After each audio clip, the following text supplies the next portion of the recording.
ברוך אתה אדוני אלוהינו מלך העולם שהכל נהיה בדברו. Tonight we're going to light the first candle of Hanukkah. What does Hanukkah commemorate? Well, it commemorates a tremendous victory of our ancestors. This happened in the year 165 before the Common Era. I'm speaking of over 2,000 years ago. The Syrians dominated at that time Israel, and they had become Hellenized, and they prohibited many of our religious practices. They came into the Beit HaMikdash and desecrated it completely. But our ancestors had a guerrilla warfare against them.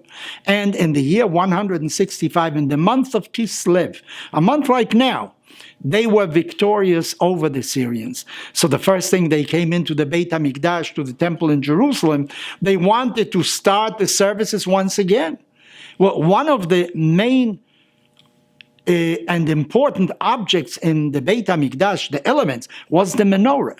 It was kindled every morning. This was a 7-branch candelabrum. But you needed consecrated oil in order to do it. They looked around for oil and found one cruse of oil, a little bit of oil, that would have lasted only one day, and there was no other oil. So what did they do? They didn't wait for new oil to be produced. They immediately lit the menorah, and we'll see what will happen afterwards. A miracle happened. The oil, instead of lasting only one day, lasted for 8 days, sufficient time to produce new oil in order for the menorah to continue to be lit daily, as it was always when the Beit HaMikdash was around. So our rabbis instituted the following year, or later on, a holiday of 8 days because of the miracle that happened in the Beit HaMikdash. What about the military victory? After all, the rekindling of the menorah was a result of the military victory. What about commemorating that? Maybe they didn't want to commemorate military victories, or they also felt that the victory was miraculous also, because there were few that fought the many.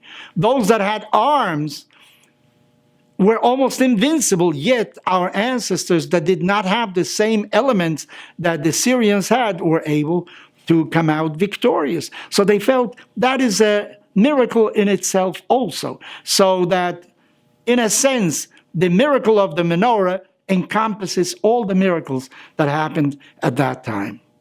Of course, one can argue with our ancestors, why did they kindle the menorah if there was enough oil for only one day? You shouldn't anticipate a miracle. But I think we learn also something very important. If the time comes to do something, do it. Tomorrow, you're not so sure, you will try to solve the problem tomorrow again. But if you have a way of solving a problem today, do it today. One of our rabbis asks a very important question. He says, if there was enough oil for one day, then the miracle wasn't 8 days. The miracle was only 7 days. So why do we commemorate Hanukkah for 8 days? Well, some reply and they say, you know what? Maybe the first day, the miracle was for the military victory. As I mentioned to you, some things are very apparent, others are not so apparent. The splitting of the Red Sea, that's apparent. But the military victory maybe wasn't so apparent. So they say we celebrate that as well. Others give a different answer, and they say, you know what we commemorate the first day?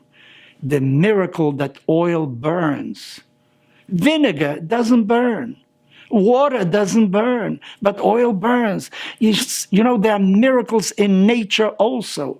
Sometimes we see spectacular phenomena, but every day there are miracles in nature, for nature to work. And maybe Hanukkah is also a celebration of the everyday miracles that happen in this world, that we are able to live, that we can transform food into energy. So many things are necessary for the world to work as it does. So maybe Hanukkah is a celebration of nature. And it seems that in antiquity, other people also had some kind of celebration, because the days in the northern part, in the northern hemisphere, become smaller and smaller, shorter and shorter. So some people thought maybe the sun will stop shining.